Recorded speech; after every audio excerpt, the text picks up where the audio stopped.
Like if you look at the absolute original definition of race, it's a group of persons who are related by common descent or heredity. It's a group of people who are living things that are considered to be a category like mankind, like we're all related. So mankind is a race. That was the original definition of race from the very beginning. But anthropologists changed it about 200 years ago. And now the definition is a socially constructed category Mm. or of identification based on physical characteristics. It is socially constructed. So we have constructed race, changed the definition of what race really is, and then we use it against one another. And I hate that. I hate that because when I look at you, I'm like, that's my friend. And people get all up in arms like, oh, you're colorblind. Well, you can't be colorblind. And I'm like, listen, I love you as much as I love the next person. NL Publishing Service Academy proudly presents Listen Up, I Got a Story to Tell podcast with literary success consultant DK Walker, sharing with you writing tips, marketing ideas, publishing information, and inspiring interviews for your author journey. So, without further ado, let's get right into it with DK Walker.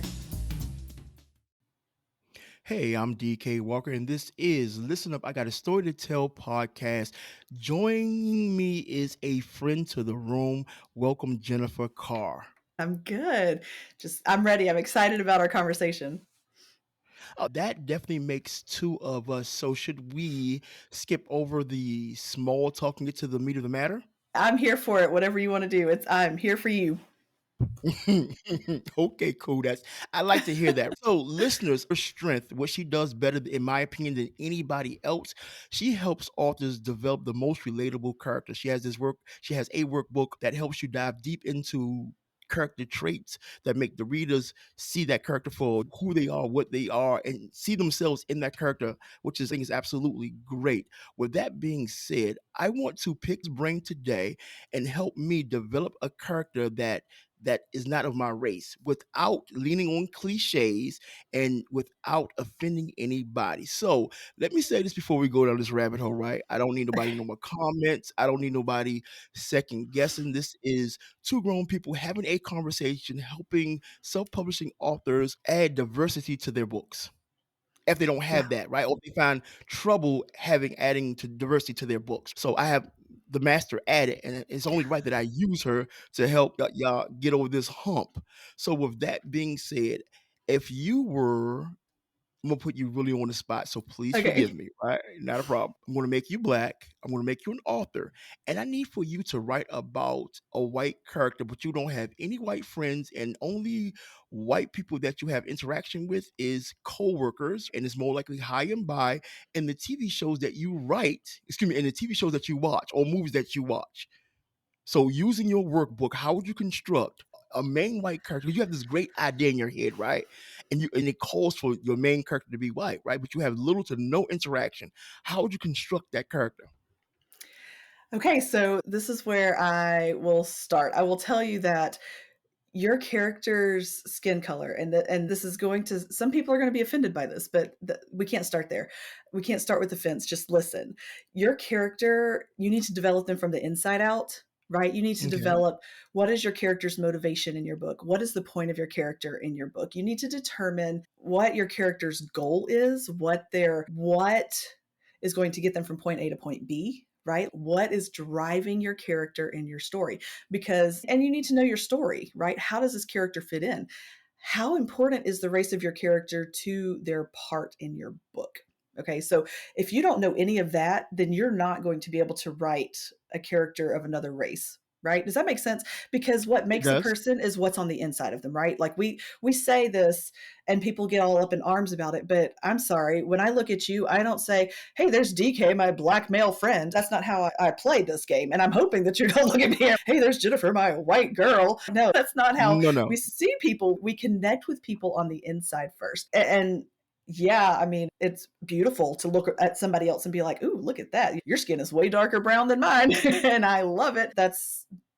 I guess that's how we kind of start. We see people, but that's not where you're going to make your connection. So if you want your reader to connect with your character, you need to develop them on the inside first. You need to know who they are, and you need to know that intimately, which is where my workbook comes in most handy. Yes, there are places, it's got 100 different touch points for each character that you're going to develop. You can create what you want them to look like, but when you're reading a character, you want to be able to put yourself in that character's shoes. And the best way to do that is to give them something that you can relate to. Now, if all you can relate to is their race, okay, then that's going to matter, right? Like that's going to be a game changer for your reader. But most readers don't go into it like I don't. I say most readers, I'm saying this from people like me and who read like I do. I don't go into it saying, oh, wow. No, I go, yeah, she's got dark colored skin or she's Native American with beautiful tan skin. But that's not how I go into reading a book. My first and foremost, I would say inside first.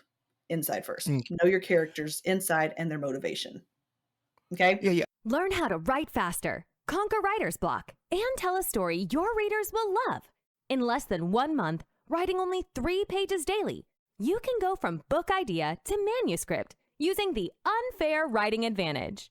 Most authors take 8 months on average to write just 1 book.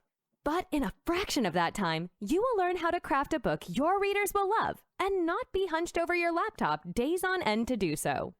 Just go to www.theunfairwritingadvantage.com to see what has the self-publishing industry buzzing. Now back to the podcast.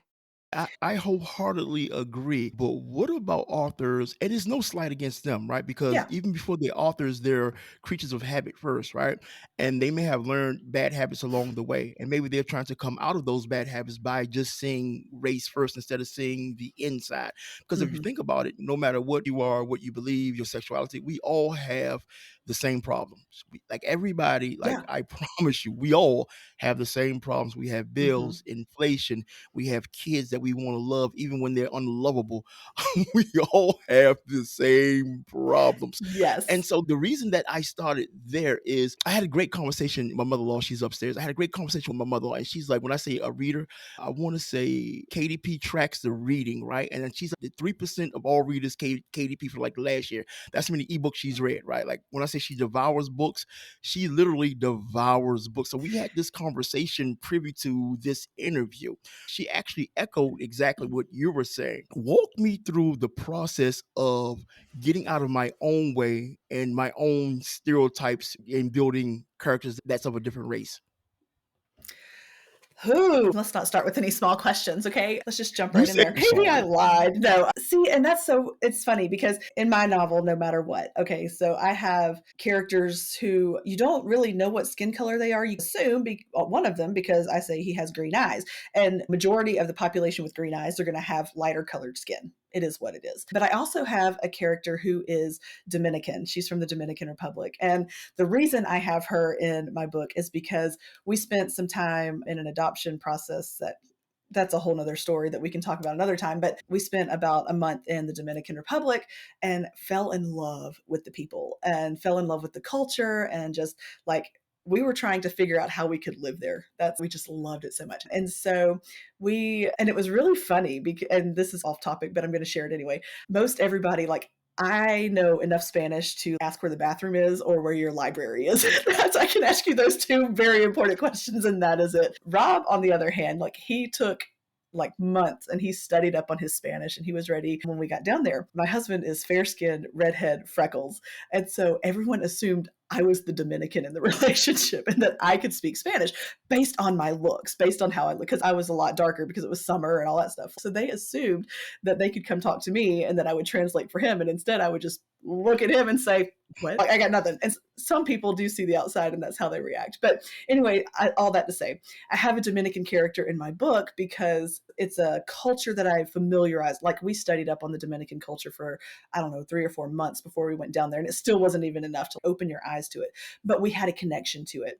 So I would never, ever encourage an author to go in blind and say, go ahead and write a character with a different culture or skin tone or anything like that if you have no idea what you're talking about, because there's a good Mm. chance you will write cliches and stereotypes out the wazoo and you will make a fool of yourself. Maybe, I don't know, I don't want to say that because some people can manage it because they have an imagination that can make it work, but I would not recommend it right out the gate to just automatically assume, because you know what happens when you assume things. Like you cannot just go in and assume that you know what it's like to live in anyone else's shoes and talk with authority on it. And so that's, I don't know that I would ever encourage an author who didn't have some sort of connection with a culture, because let's face it, right? Like my family culture, and this is true just among white people, my family culture is different from, and we've had this conversation, from other family cultures, and we're the same race. You know what I'm saying? Yeah. Yeah, So yeah, yeah. you, And that's the same thing even with me. You have different pockets within your family where things are actually different within that same race, within the same family. So that's definitely one hurdle that you have to get over yourself. Me personally, when it comes to me writing other characters that's not of my race, like I'm big on cheating. I'm definitely big on cheating, and I don't mean cheating on my wife. I don't, please don't take that in context. No, right. not.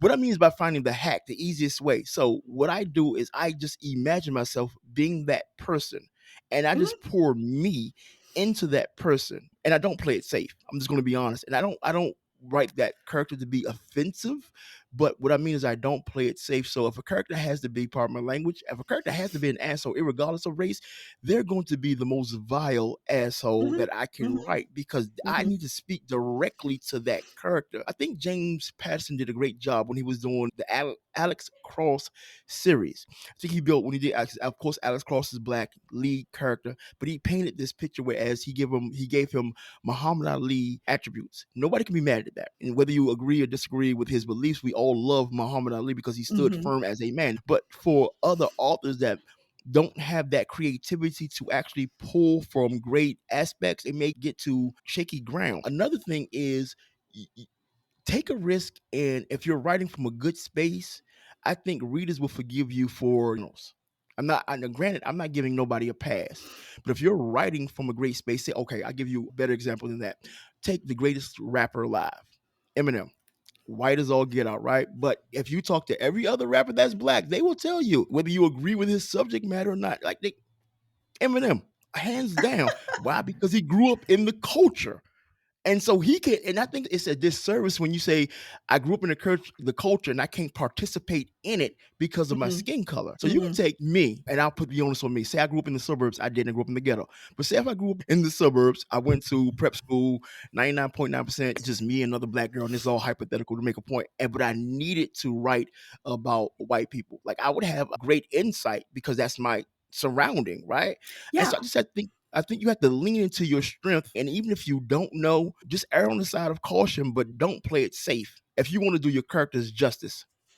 Writing your manuscript has been hard enough, so let NL Publishing Service Academy make self-publishing your book easy as possible. From beautifully designed full and ebook covers to uniquely done typesetting and formatting, our goal is to professionally enhance your manuscripts and book covers to give your readers the best reading experience possible. Need marketing tips, tactics, and strategies? We can help you with that. How about branding and broadening the reach of your author platform? Yep, we can help you with that too. So no matter what your self-publishing needs are, NL Publishing Service Academy has you covered. Just head over to www.nlpublishingservices.com for whatever your self-publishing needs are. And now back to the podcast. I think that, and that is your goal. You want to do your characters justice because they are part of you. They really are part of you. Even if it's not you in the character, like they come from you. And so it is like part of you going into them. I would also encourage, if an author is going to take the next step and write a character of another race or another culture or whatever, have someone of that race or that culture read your material before you publish it. Just one, it's smart to have other people read your work. It just is. Someone you trust, like someone you could connect with, or if you're going to do ARC readers, like the advanced reading copies that you can send out before or after your editor gets a hold of it, and make sure that your ARC readers are diverse enough who can come to you and say, that might be a little insensitive. Like maybe you don't want to make, excuse me, the Asian kid a samurai. Like just because he's Asian, he shouldn't need to know karate or whatever. Excuse me, sorry. So just to be sensitive, you do have to be sensitive, but at the same time, it's literature. So I can think of many times in literature where the author, and this was before everybody became sensitive. I will say that we live in a much more sensitive world than we used to. Oh my, as a matter of fact, I'll go on record because I'm not even worried about being canceled. Like we live in, man, please get a backbone, people. Like I have, this is DK Walker. Like Jennifer does not. Let me be emphatically clear about this. Jennifer does not share my viewpoints. Get a freaking backbone. You what the hell happened to us, man? We can't even. Everything is a problem. The wind blow. You crying. You protesting because the wind blow. What the hell are we doing here, people? I don't understand it, right? I'm not like what happened. Like I told y'all earlier, we have the same problems. Y'all don't think like I mean.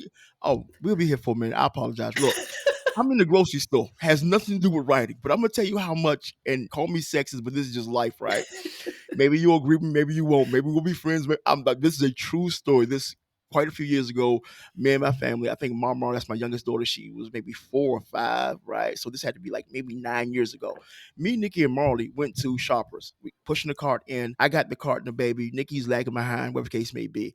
I hear this lady. When I say tear this guy a new one, literally just tear him. I'm like, and so I didn't look around to see, to be nosy, because unbeknownst to the people that could hear, I went through the same thing in the car about 5 minutes ago, right?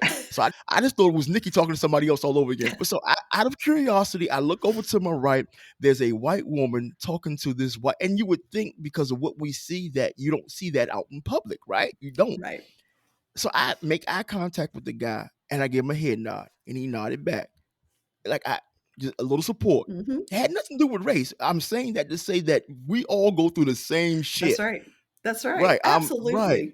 And you had said something. I'm sorry, I went on my rant. Please forgive me. Look, I You're gotta be fine. here all day. You had said something really great, and I want to get the name of the movie correct, but I definitely got the actor down. Robert Downey Jr. did such a great job in. I want to say, was it Tropical Thunder? Tropic Thunder. I think that's what Yes, it's, you know what I'm yes. talking about. Right I've now, he never would seen have it, but done. I know what you're talking about. Yes. I don't know what your taste is in movies. Oh my God.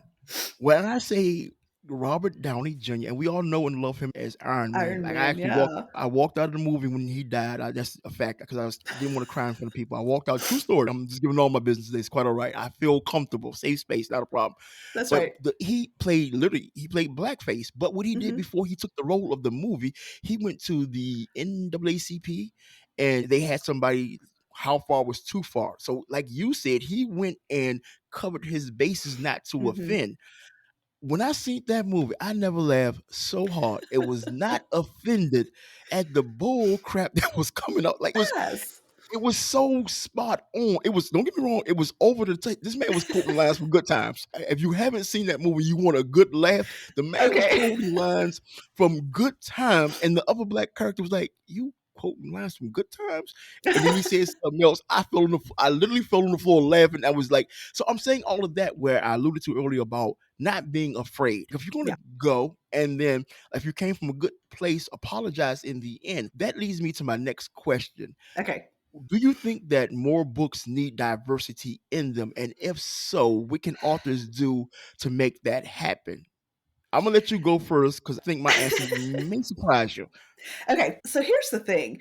I would love to see, and I don't know. I don't know where they are, but if the authors are there, like if all of the black authors wrote black characters and all of the white authors wrote white characters, we could trade books and read each other's books. If we needed diversity, like where I don't know why I would have to feel pressured to write a diverse character because I Mm, don't think I would do it justice. Like I said, Mari is my Dominican character and I based her on somebody from the Dominican that I know, that I love, and we have a relationship kind of thing. And like I poured her into that character. Like I based her on somebody that was real. Just a lot of her characteristics and her mannerisms. And but other than that, I would never think I could write a character based on you. And I would think I could do a character based on you justice because I know you, like we're friends. But I would never assume that I could write a character of another race without seeking somebody else to say, hey, did I do this right? Because I want to do my characters justice, especially if they're going to be related to somebody. So I don't know why I would need to feel pressured to write a diverse character or a book full of them if it's not a world that I understand, because that means that there's other people mm. out there who they want to read what I write and that's what I'll provide for them. It doesn't mean I don't want to, it just means that I'm not qualified and therefore I wouldn't. I don't Got know. you, got you, got you. And with your answers is exactly like mine. Like I don't. It's not. It's up to the author. Write what you know. And Yes. so, being honest, like if that's not, if you don't have that world where you're exposed to multiple cultures, multicultural, then write what you Hmm. know and be fine with that. Don't feel pressure to include because the powers that be, the readers may be, feel as a certain type of way. So my advice to authors: if you don't see your character in the book, then nothing's stopping you from becoming an author. Nothing at Exactly. all. And I'm sorry, another rant is about to come on. And so I have a problem, like me. And this is a conversation that we had yesterday, me and my mother-in-law, right? Love her to life, right? But we definitely disagreed upon this. I've been reading comic books. I am 53 years old. I've been reading comic books since ever, right? Like I got my worst butt whipping was behind the comic book. My worst, right? Worst. True story, right? Since we have time, if you got time, I'll share that story and I'll I got get into time. why Do it. not a problem. So look, I learned love because my household, for Mm, lack of better words, was not one of a loving kind. My mother and father didn't share that love towards one another, but they shared that love towards me. Cool. But it didn't help me because I didn't see love between my mother and father in the house. So even before then, I was like, I love to read comics. They would take me away from the chaos that was in my house. Not a problem. Long story short, the Incredible Hulk, he had a girlfriend. Her name was Jalara, right? The previous book, she died. Now we're talking about the strongest character known to man, at least in the comic. His girlfriend died. He's crying. I don't know how he's going to react. I want to go find out. And it comes out the next month. Okay, next month is here. My father's getting dressed. He's going out for the weekend. Not a problem. And once again, I call my father by his first name. Donald, you gonna take me to the 7-Eleven and pick up my comic book? No, boy, I'm not going that way. It's only 5 minutes away. He says no, not a problem. Come Monday, I leave school and don't come straight home. I go and go get the comic book. I read the comic mhm, book at least 20 times before I get into the house. I'm sitting at the kitchen table with the comic book, and my mother, where'd you get that? And at that point, I was like, if I lie, I can survive. If I tell the truth, I could die because they told me not to go. It was at that point I started to lie for a living and became a fiction author. I should have. I told the truth, and yeah, my mother beat me from the kitchen table because she thought it was so dangerous. It's only a 5 minute walk, but the impact it was only a 5 minute walk from school, cross street down a big hill, and she was like, "You can get hit by a car." Man, that crossing guard, you can't. What the? Anyway, once I told her the truth, and then the belt came, I should have been like, "Oh my god, I should have lied." From that point forward, to be honest, I lied. Okay, what you asking me? The time of day. I'm gonna put an extra minute on it because I'm scared of getting that that's the worst weapon I ever had because about love. So I'm saying all that to say this, fast forward to this day and age and whatnot. I've loved comics because they've been taught me so much. Has been I won't say an outroar, but there's been noise in the MCU universe to make their characters diverse. mhm. I'm like, what the hell for? I didn't grow up. It doesn't like I'm not getting that. Like y'all don't understand what comic books did for me as a kid. Like you, I seen past the race and I seen into the character. And Yeah. today because it's movie wise and everybody needs a place at the table. I'm like, create your own table. So I'm Yeah, just reiterating, absolutely. right? So I'm just reiterating what you had said earlier. If it's not what you've been doing, if it's not what you're used to, Mhm, don't do it because you won't do it justice, and don't fall victim to peer pressure because you may hear somebody say there's not enough diversity. It's all right.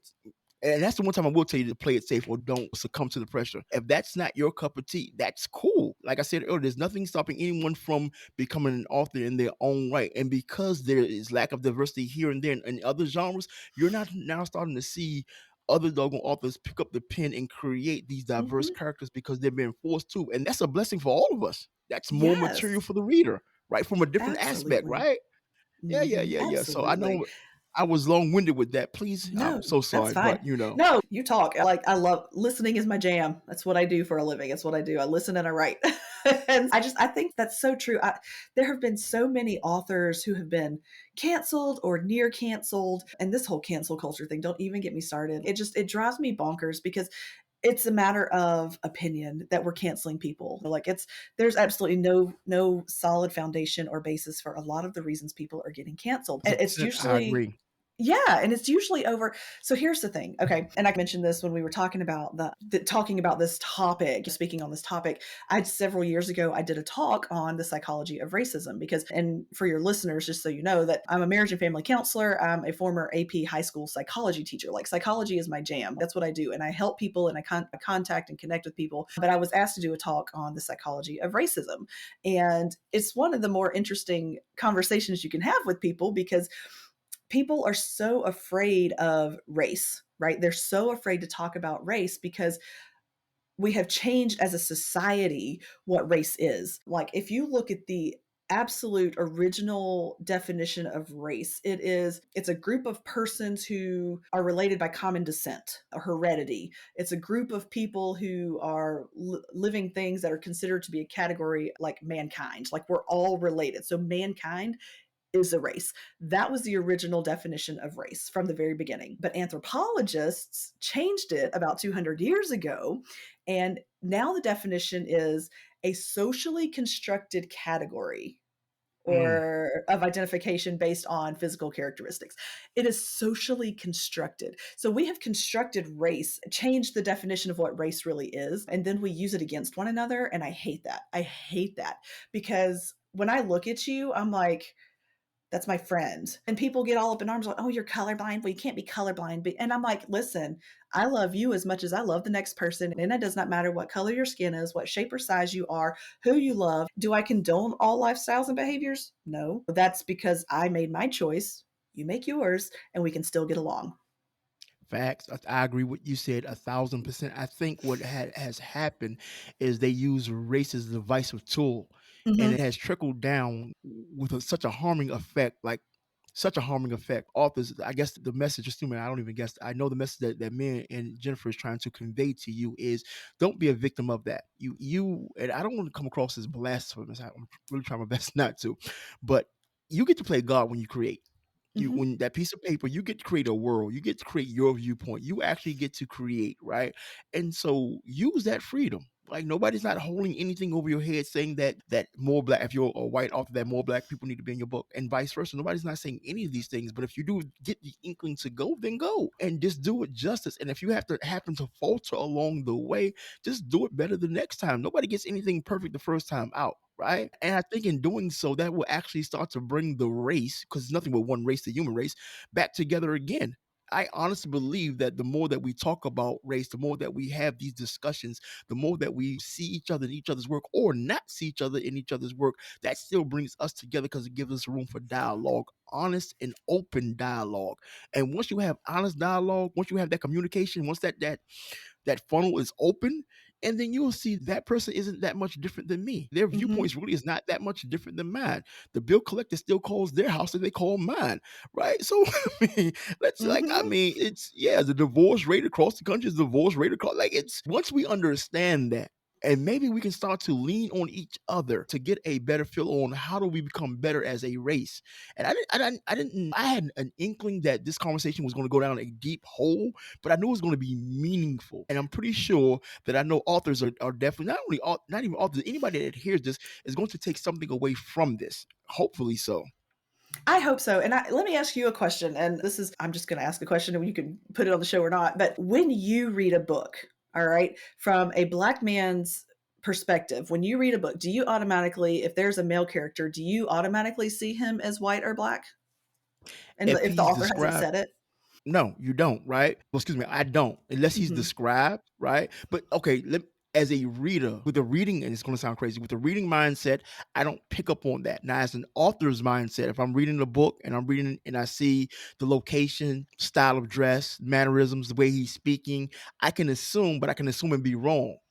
Hmm. So Right. I don't go right. I don't go out my way looking for it. And it usually telltale signs even before you get to the description of the character, whether you'll know or not what race that they are or how prominent Yeah. that they are. And And it's that funny you say that though, because I was reading a book the other day and they kept talking about this character and I made an assumption and I was wrong. And I was like, oh, like I assumed that he was one race and he was definitely not that race. And I was like, I wonder what the author's goal here was. Like, I don't know. I thought we were just on different pages, but it really didn't matter. It was just some of the things that they use for descriptors. And so I thought that's interesting. I've never had that really happen before when I'm reading a book but the author wasn't so specific. that could go back to earlier what I was saying about how if you have grew up in a certain culture, right? Maybe Mhm. that and they Mhm. grew up and they picked up those mannerisms. And so they brought those mannerisms. And so we just Mhm. assume that because of those mannerisms, those characteristics, that was that race and it wasn't that case. And that's the beauty about people. We're so diverse. Like we can, if you think about it, we're adaptable people. You look at Yes. any race, the reason that we are the way that we are, from physicalities on down to whatever else, is because we adapt partly to our environment, right? Yeah. And if you leave a certain type of people in a place or an environment long, they pick up those if they want to survive. they adapt to that environment. That's this scientific Absolutely. fact. That's scientific undeniable fact. But yeah, I don't necessarily go out of my way to see what it is. If it's a good story, I'm in. And if it happens, if the character reveals what race they are, it's just information. It doesn't sway me one way or another. Okay, I have a great question. We're really about to go down Okay. another rabbit hole. And if you want to pull the parachute, I Okay. understand. But how true does a character have to be to a timepiece when written? I'm walking on eggshells here. Stay with me. Okay. Here we go. I mean, Look, we're friends. It's fine. Yeah. we'll never be off because of this, but I just want to get your insight to this question. The movie Django, if I'm saying, yeah, Django, Hmm. the Hmm. D is silent, Hmm. right? Leonardo, he Hmm. played a slave owner. Jamie Foxx told a story about how he couldn't use the N word on set. It was like he had a real hard time in doing that. How much do you think an author should lean into that bag if the character calls for it, no matter which race? And I'm gonna follow up because one of my books had alluded to that, and I'll give you my 2 cents behind that. Right now, if you're not comfortable answering that, cool, but I'll go in from there. See, and that's hard for me because that is a word that has never been in my vocabulary. Like, I think I've only ever referred to it as the N word. And it was when I said so and so said, or they said it's never been a word that was in my vocabulary. And so when I do hear that word specifically, along with there are other words sometimes that make me just, because of where it came from. So to use it just willy nilly, that is not a thing that I think should ever happen. Now, if you're talking, I read a book, it's called Crazy in Alabama, and I read it the end of last year, and it was set in, I think it was 1950s, like end of 1950, beginning of 1960s kind of thing. So we all know what was going on, and we know that was a very prevalent word in the vocabulary. And in the book, like every time I read it, it was like a knife to the gut. I hate that word, even just reading it, and because it was so ingrained in me. That was not a word that was used, and that it was a word, and I understand that. So even as a kid, I didn't really understand why it was just a word you weren't allowed to use. And then as an Mhm. adult, I became more and more familiar with why you don't use that word. So just even reading it for me is hard. And that book was like from the early 90s. So even now, like that author would be canceled today if he wrote that book today because of what was in the book, the content of the book. And I don't know, like for me personally, it is not a word that I think anybody needs to use. Even historically, like that hurts me. It Right. hurts me to read. I got you. Yeah. I agree. As crazy as it may sound, right? And I'm not even worried about being canceled. I'm too old. Give my remote control, and yeah, I don't need the internet. But that's just me personally. We survived without Google. It is what it I is. We went to school without Right, it. and I promise you, if I'm just patient enough, I'll just wait on another star to do something crazy, and then I'll be second day's That's news, right. right? That's right. It's just all quick flashes of news. That's all it is. But okay, That's so it. here's the thing, right? I think that it should only be used, and not only that word. Like I said, when you're writing a timepiece or you're writing to a character's moment, and that's just who they are as a person, you really want to convey that because okay, cool, not a problem. But once again, it has to speak to who that character is, right? And Yeah. if that character is not, and you're just doing it for the sake of shock, then I think you're Yeah. doing a disservice to the work, the body of work. My first book was The Ugly Side of Sex. I don't want to go down that rabbit hole, but I had a character in there and she used it and she was speaking to her lover, but she told him in the beginning that you don't want to go down this road with me. She gave him all the you don't want to go down this road. And he was into being a lot of things, humiliated, degraded, the whole nine. And then when she pushed buttons, because she wanted to see him jump. And she, for the life of her, could not get him to react. And so she said it, whatever case may be. This is a true story. I was selling books at flea market in Baltimore. Young lady, she was wearing a yellow, not young, she was maybe 10 years younger than me. She's wearing a yellow shirt. Bought the book on a Saturday. I was there Saturday and Sunday. She bought the book on a Saturday. We opened up at 9 o'clock the next morning. So Sunday morning, 9 o'clock, we opened up. She was back. And as I was getting my table ready for presentation, she was standing there. Like she had to be the first thing in the door. And so I'm like, I knew I sold her the book the other day, but I'm looking at her like she was doing back. She was like, I love the book. I just hated the fact that you had, and the character name was Isla, had Isla use that word. And I'm like, okay. I said, did you hate Allah? She was like, I did. I said, did you hate Allah before she used that word? She said, I did. I said, did you hate Allah even worse? She said, I did. I was like, mission accomplished. Like it all fit. Now, once Yeah. again, don't take what I'm saying out of context. I don't have the authority to give anybody permission to go do anything. I'm just Mhm. saying that as creators, we have the same liberties that the Quentin Tarantinos have as well, as long Mhm. as it is done adding to the character. Am I a proponent for it? No, because what I think happens and whatnot, proponent for it to be used all the time, of course not. But if it's used in the right context, then if it's adding to the character, whereas you want a person to feel a certain type of way, I'm 1,000% in. But once again, I can withstand that storm not because I'm a black man. It's just because I'm convicted in what I believe. And that makes sense. And I guess here's a question then. Is Isla a black woman in your book or is she white? Oh, she's white. Right. She's white. In Parmaland, Mhm. she's one of the meanest BITC feelings arrested. And I needed that to play to the character. And I needed that Yeah. to go overboard. But and it's not even about her pushing his buttons. It's about him not recognizing the warning. Beginning of the book, she's telling him, you don't want this. You don't want Mhm. any interactions. You think you want this. You think you want to walk on the wild side. You think. And main character, he was like named Nicholas. He was like he wanted to be pushed over the edge. He was such a rigid guy. Like everything he did, he was really great at, really rigid. Mhm. And so it's just a person that on one side that's getting everything right, and so they don't feel that they deserve the right, so they want to be punished for being so good. If that makes sense, right? Mhm. Like you have Mhm. something to live double life, and so that's the vein that I wrote that character in. Like whatever he touched, it turned to gold. He was a really successful guy, Mm.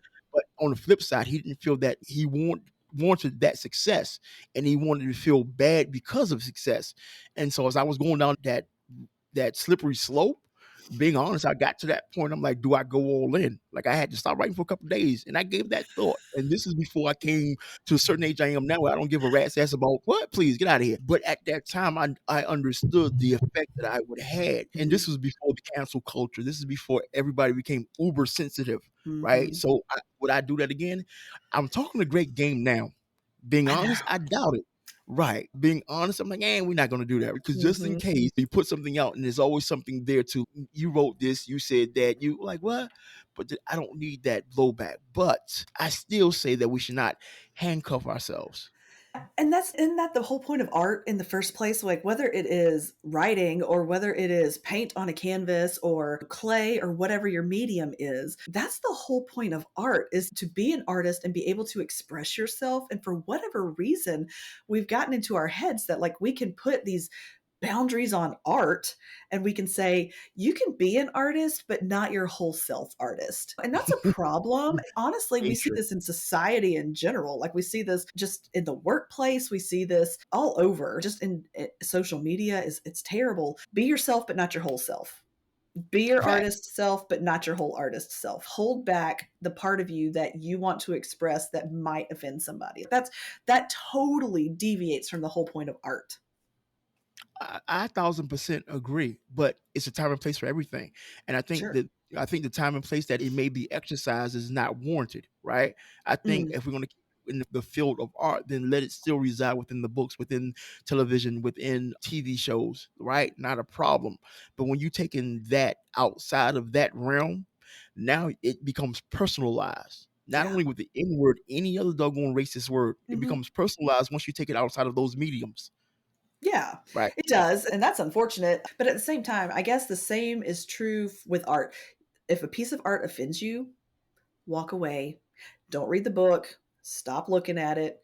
It's not for you. Mm. If it's not speaking to you, it's not for you. That's true for in the real world too. If somebody is not speaking to you in a way that develops your value and expresses your worth, walk away. They're not for you. Yeah, I don't know. 1,000%. Yeah, I definitely agree with that. So, with all of that being said, where do you see, and I know it's just your opinion, in my opinion, but what do you see authors growing into as we continue to walk on eggshells Mm, around different races? Not only races, religions, sexuality, the whole nine. What do you see us growing into? Because I think it has to reach a tipping point, pardon me, one way or the other. Like a damn has to be given one way or the other. Am I still allowed to have speech, or does that freedom of speech comes with a price? Gosh, and that is so hard because I currently my genre is Christian fiction, right? So if you're looking for a really good love story, but you're not going to have the racy, you're not going to have the language. You will see God and you will see Jesus. Like there will be references to things that are expressions of myself, right? My innermost self in some ways. Like you will see those on the pages of my book. Even if you're not a Christian, you could still appreciate the story, right? There's a really good story that goes along with all of that. Mm-hmm. Unfortunately, for whatever reason, people think that just because the book exists, again, it may not be for you. And that's okay. Do I think you need Jesus? Absolutely, just as much as I do. But my book Amen. may not be for you. And that's, but that's one of those things that you can put it down and walk away without repercussion. You don't have to come at me and say, Right, right. I didn't like Get your me. book. Okay, that's fine. I love you anyway. Maybe don't read the next one. But I read books all the time that are not Christian fiction. Some are good, some are not. And it is what it is. I don't know why we have to pigeonhole people and you stay here in your lane. This is where you belong. I don't. Well, and that's the crazy part if you think about it, Jennifer, right? We're so gung ho and putting people in their lanes, not realizing that the human race is one big highway. Welcome Mm. aboard. If Yeah. people just took the time out to actually look at the human race is one big highway, no matter your skin color, your belief, your sexuality, we're just one Mhm. big highway. If we Yep. can just agree to disagree, right? Not force our beliefs upon anybody else. My thing is Yes. just live your life. Wrong or Yes. indifferent, go see God about it when you die. That's just my philosophy. Wrong or indifferent, because I don't know that my way of living, and I know we went down another rabbit hole, please, but you can still get something from this office. I don't Mm. know my way of living is justified, but I got to take that up with God when I die. Mhm. Just the bottom line Yeah. fact, I'm not going to judge anybody else by the way they live their life. I'm not. I don't have enough time nor energy to be like my way is the only way. Like what? No, it's not. I'm like it's to my understanding, my beliefs, what was given to me, how I've expounded upon those beliefs. That's it, Mhm. and that's all. Taking it back to the art. One person that I think has literally mastered sexuality, race, politics is Dave Chappelle. I'm not sure if you're a fan, I'm not sure if you ever seen Yes. any of his Yes. work. I'm going to say something, and if you're offended because you want to believe the lie of it, because I'm going to say it, it's going to be factual. It's going to have a humorous spin on it, makes it easier to digest. Yeah. And if I had to sum up this podcast off this, if you haven't seen any of Dave Chappelle's work and you want to write outside of your race, if you want to write about anything that you're not comfortable with, sit down and just study Dave Chappelle. He'll show you how to do it. I promise. I told you, I'm the king of easy hacks. If you're not sure, just go watch how Dave Chappelle will just set up he'll give you the backstory, lead up to the punchline. And when he give it to you, you'll be like, I can't believe he said that, but it's true. I can't, and Yeah. that's every time his shows go off in my mind, I can't believe he said that, but it's true. And Now, that's how again, come. Oh, let's I'm chase sorry. another rabbit. That's okay. Just chase another rabbit trail, though. If he was a white man, do you think he'd get away with it? Yes, and the reason Do why, you? and here's yeah, I do. Bill Burr. I love me some Bill Burr. Oh, If you not yeah. Yep. Bill, oh my, I think Bill Burr and Dave Chappelle are twins. I don't know who mother and father was sleeping, but I honestly believe they're related because of their ideology, the way they think, and that the way that they just smack you upside your head with funny truth. It's Mm. undeniable. And Mhm. so, authors, I really want to keep this no matter how many rabbit holes that we went down, right? Like we're going to claw our way back up to the top side here sooner or later, right? But authors, no matter what you write, even if it's fictional, just make it undeniable truth. You'll never have to worry about getting canceled if it's undeniable truth. To your strength, write to what you know. And then if you really want to go down deeper to something else, then learn about it. Yeah. Submerge yourself in that culture, right? Become a part of it. I'm not saying you have to agree what you're learning. Just get to know it so you have an authoritative mind state to speak on it. Absolutely. And that's the thing.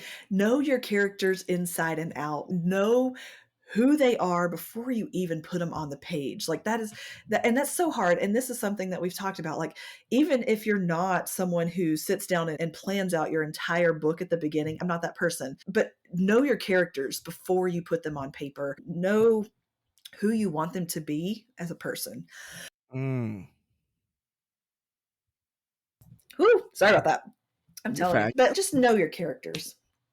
Yeah, and in doing so, and knowing your characters help you become a better writer, right? Yes. Because you're not stuck.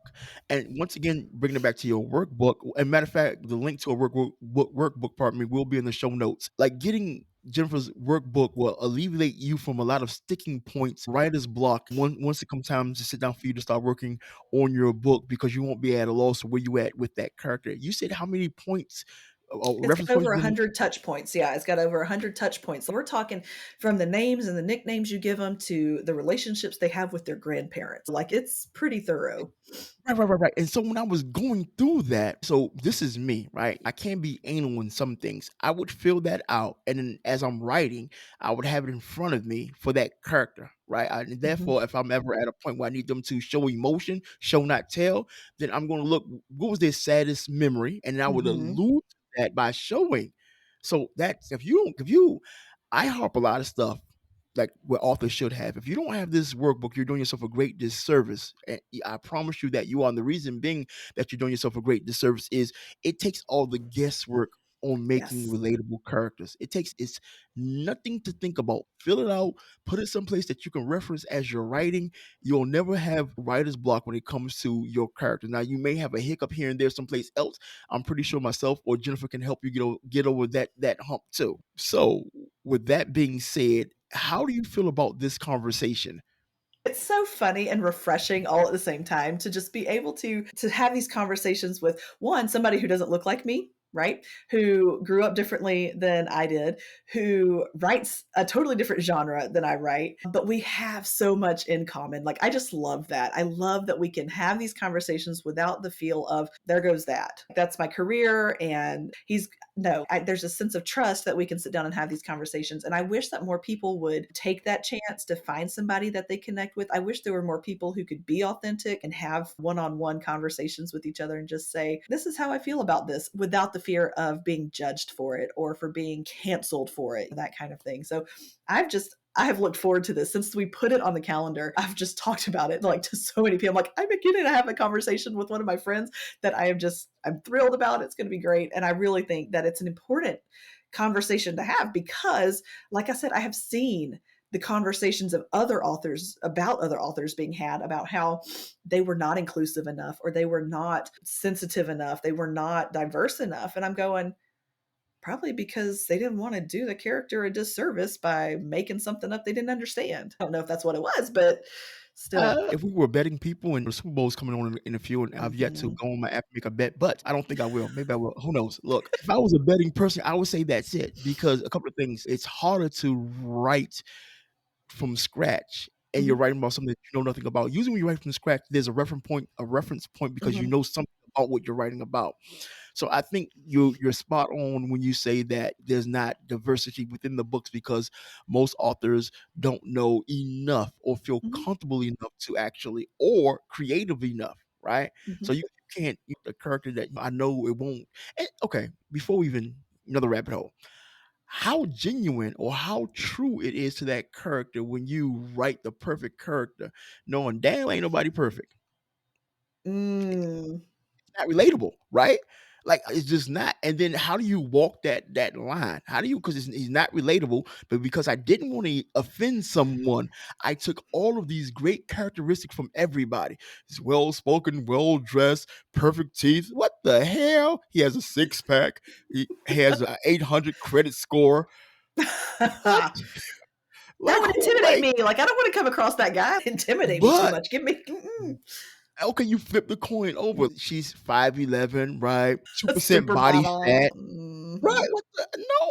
I'm sorry, but okay, so before we be accused of yucking somebody's yum, what we describe actually is selling because it's fantasy. It's like Right. it's not real life, right? People will see that and be like, "Oh my god, he's," and I get, "Oh, it's spicy and in my head," but I lean on the side to give me somebody with a fat roll, namely me. Yeah. I say that all the Yeah. time, right? I'm gonna paint a picture of a person that with his he's not perfect, but he's so relatable. Mhm. And me personally, I think you get more groundwork or more mileage out of relatable characters than you do out of characters that has no substance. And because even if your character is like physically perfect, you can give them characteristics on the inside that are relatable as well. You can have a super hot hunky guy who has some serious issues that he needs to work through, and you're like, I yes, got that issue too. I get it. Mm. all characters have to have a flaw. Like, Mhm. they have to have a flaw. If you look at anything that television-wise, we alluded to Tony Stark Iron Man earlier, right? And if you look at I'm sorry, I get on my movie tangent. Look, if you look at that whole arc, right? And they told you what it was in the very first Avengers movie. And there was a line, I'm down another rabbit hole. I don't know if Jennifer's going with me. Stay with me, don't trip. Look, Captain America was talking to Tony Stark, and he told him, he said, "You're the type of guy that won't fall on the grenade and take one for the team."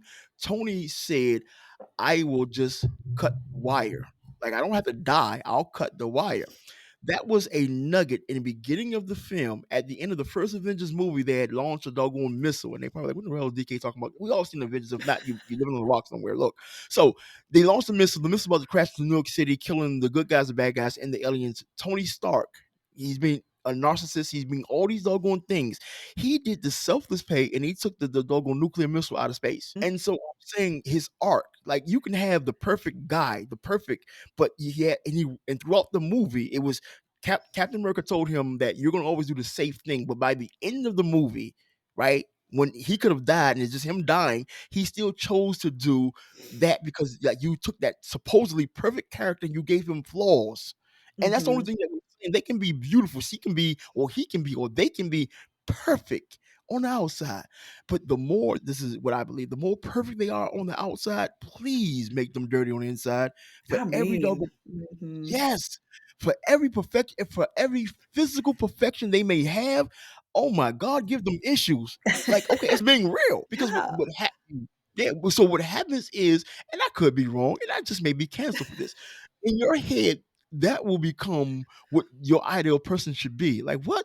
That's a character. Like, you, Mhm. and I say, authors, do us humans mankind a favor and dirty up your beautiful characters. That's the only thing I'm saying. I said all that to say this.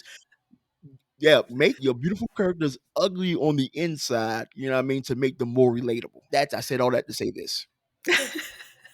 So in my novel, one of the characters, and it's so funny because some people love a good sap. Some people love like the perfect town boy who just sweeps the girl off her feet or whatever. And one of my characters, he is like that. Like at the beginning, from the beginning, you're like, "Oh, he is too good to be true. Like something needs to happen. Like something needs to happen to him, and something happens to him. Like it does. Like there's his whole his world crashes down around him, and the girl that he swept off her feet, her world crashes down around her, and like their marriage is just see a lot of, yeah, he may be perfect on the outside, but on the inside, like we all, again, we're all dealing with the same stuff. Like we're Yes, all ma'am. going through Mhm. something, even if it's your cell phone bill is too high and my water bill is too high, or your car is breaking down and my house foundation is crumbling, whatever it is, we're all dealing with something. And I think that we have to keep that in mind, that we're all on the same road to the same place in the end. We are all going Mm. to meet the same fate. The end. Yep, facts. Nobody lives Mm, forever. Nobody mhm. lives for, like, I'm Don't sorry. want to either. No, no, no, no, like, I've Mm-mm. had a choice now. Leave me on this cloud and let me float, please. I I'm don't wanna good. go down there. Yeah, I don't wanna go down there, them people crazy. Serve my time. Exactly, right? Jesus. I guess my last question to you is two-part question. What is your biggest takeaway from this conversation that we had, and was there anything that we left out? My biggest takeaway, I think, would be one, I'm just so glad to know that I'm not alone in how I feel about where books are being taken and what we're being forced as authors to consider, that it's really no longer our game. So it's nice to know that I'm not alone in thinking that we've got a hefty hill to get up as we're trying to write what we know and that kind of thing. So I think my biggest takeaway is that we definitely need to stick with knowing our characters from the inside then out, and writing what we know and sticking with finding the people who we can trust to help us invest in our characters, right? To find Mhm. somebody who we can say, you make sure that I'm on the right page and that I'm doing my character justice, because maybe you can offer some insight. It's hard for me to write a male character sometimes because never been one. don't plan to be any. Like, I don't understand sometimes what a guy might do. And so I'm like, does this read right? Can you tell me if this reads right for a man? Because it might sound a little girly because a girl wrote it. And I think finding someone that you can also be like, hey, help me invest in this because you want the best character you could possibly develop. That's my takeaway. Okay. Quick As far question as on. what we left out, do it.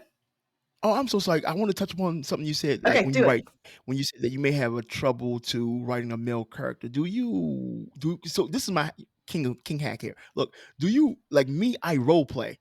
Like when I have to do somebody else, female, male, whatever, right? I actually give myself to them in that role. Like, of course, as Christian, we ask, what would Jesus do? So I'll ask myself, what would that character do in that situation? If it's a man, and in my case, I'm a man, so I'm writing about a female character. Mm-hmm. At that point in time in my mind, 1,000% female. When I say 1,000%, 1,000%, it helps me to, lack of better words, it's like method acting. I'm assuming like this is what I do to, I won't say necessarily nail it, but once I get done and then I read it, I'm good with it, and I pass it around to my circle. And okay, cool, we're good. And of course, it may not be perfect. They will point out instances where I can do better, but I'm 90% of the time in the ballpark because I give myself that leeway to be that person, if that makes sense. Mm-hmm.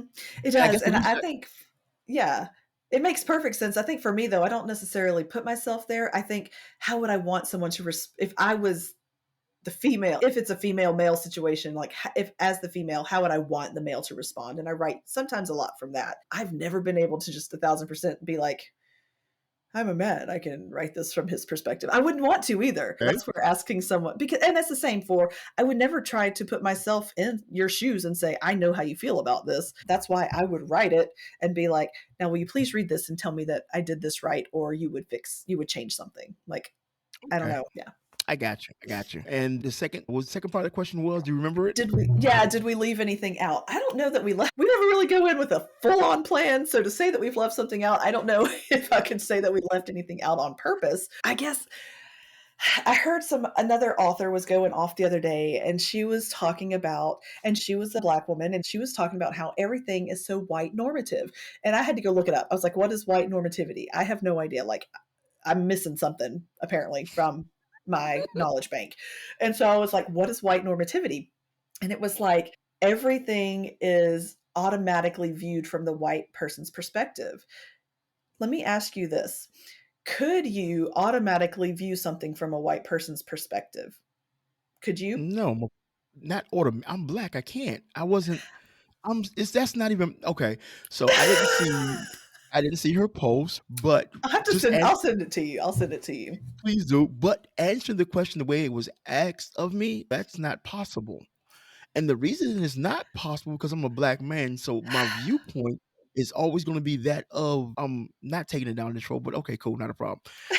I'm a black man in America, right? So I'm keenly aware of how America is, the people in America, the laws in America, as it pertains to me being a black man, as it pertains to her being a black woman, as it pertains to you being a white woman. Mhm. We're keenly aware how all these things are effective. So I can't just go through looking at it from that's I couldn't what okay first of all, not being offensive, but why would I want to? Why would anybody want to see something other than as hard as I stay with me here?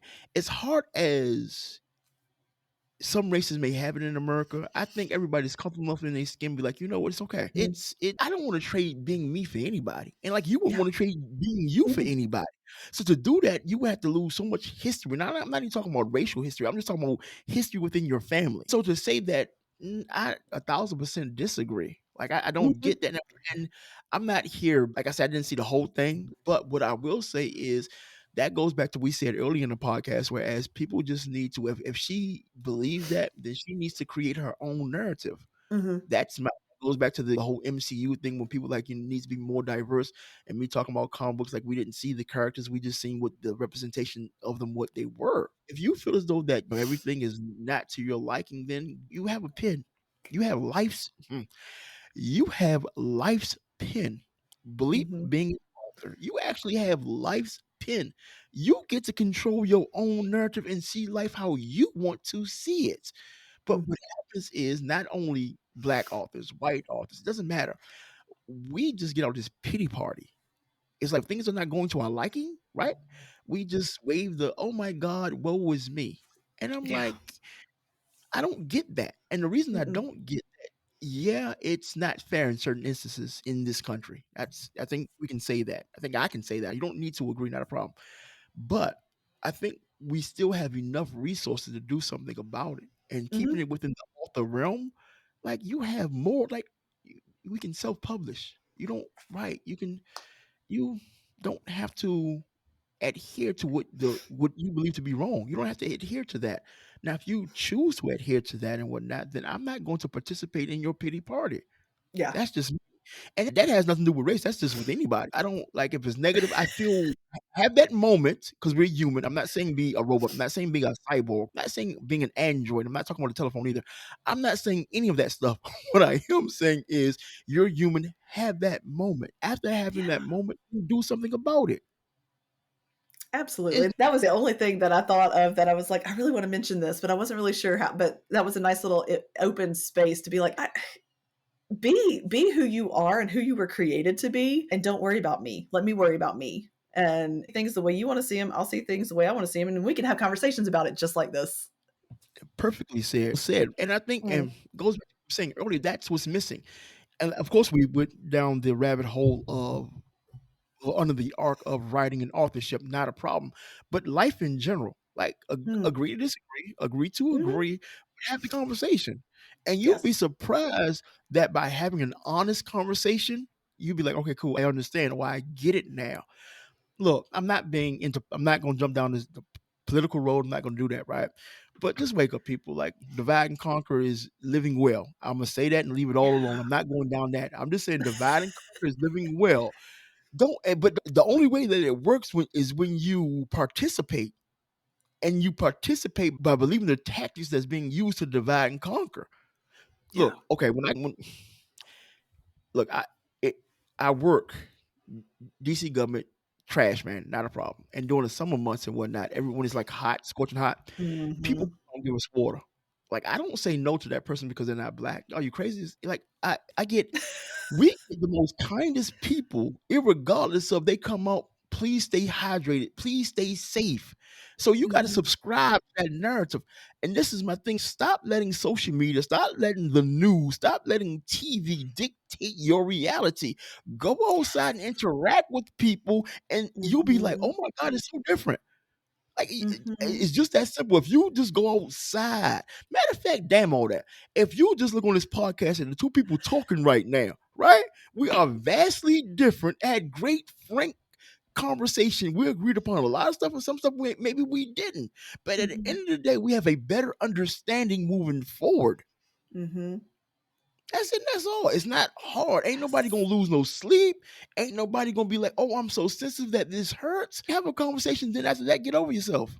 Black, white, Yes. Jew, or Gentile, it doesn't make a difference. Exactly. That's right. And now we've had this conversation. We've put out the things that we agree on and don't agree on or have slightly differing opinions on, whatever. And guess what? That means that next time when I talk to you, I am more likely to trust you even more than I do to have this conversation. That's how you build trust with other people. That's how you can look at your neighbor in the eye and you have this connection with somebody and you're like, "Hey, can you help me with this?" Sure. I don't care who you are, what color you, whatever. Like, next thing you're asking for something bigger or they're trusting you with something. That's how you build relationships. That's how you build trust, is to have these connections that you're not immediately like on thin, shaky ground and going, "Oh, I don't know if I can talk to them again." That's not going to happen here.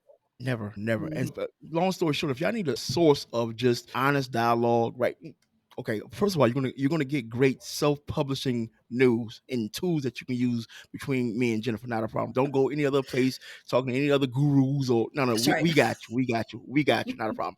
But bigger than that, if you just want honest conversation between two people that's looking to make their lives better, please join us whenever you see us on. Yes. Yes. Just Yes, and yeah, hey, we'll make it a three-way chat. We'll just add people to the chat and be like, "Come on in." It'll be fun. but all jokes aside, if anybody wants to disagree, add to this conversation, we're not going to, right? We're not going to make this a long-winded thing. But if any author, or you, yeah, okay, because we want to keep it in writing perspective, if any author wants to add to this conversation, my email Yeah. just also. will be in both our email addresses will be in the show notes. Feel free to email us and whatnot, and we'll pick it up from there.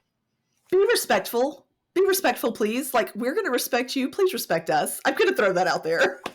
Please, thank you. We're not going to answer anybody with disrespect. We're not. So if you come through and you're already opinionated and you already formed your opinion without furthering the discussion, best believe we will not be answering your emails. We're not. That's one thing we're not going to do. We're not going to subscribe to the stupidity of mankind and their narrow-mindedness. We're not going to do that. Sorry. That's right. Like, you know, that's right. Like, go troll somebody else. You won't be trolling us. We're too intelligent for that.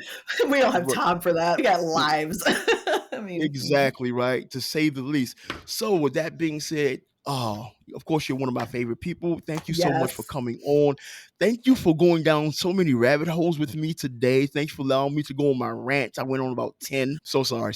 But I get passionate about things. And just as much as you've been looking forward to having this conversation, I've been wanting to have this conversation, but you got to be very careful in who you have this conversation with, right? They have to be open-minded and receptive and willing to have a back and forth and don't feel a certain type of way of something said that they may or may not agree with.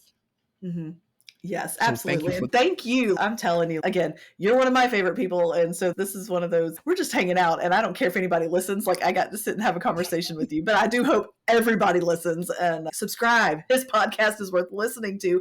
If you are an author and you are looking for tips on how to write, how to make your book the best book it could be, how to get it self-published and all of that, DK is where it's at. Like, he's got your back. All you have to do is just hit up his website and be like, hey, and he'll even let you talk on his podcast. Look at you. I gotta put you on the payroll. I like that.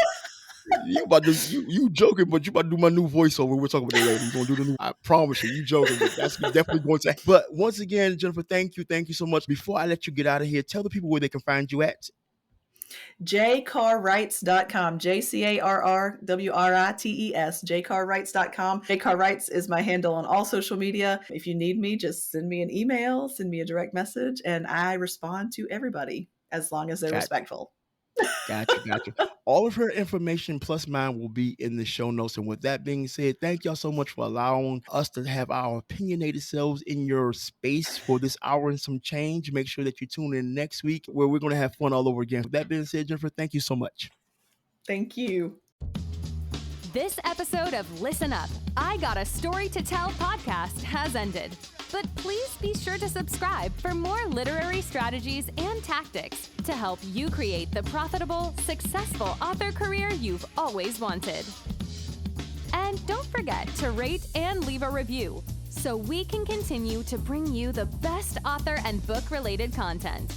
See you on the next episode.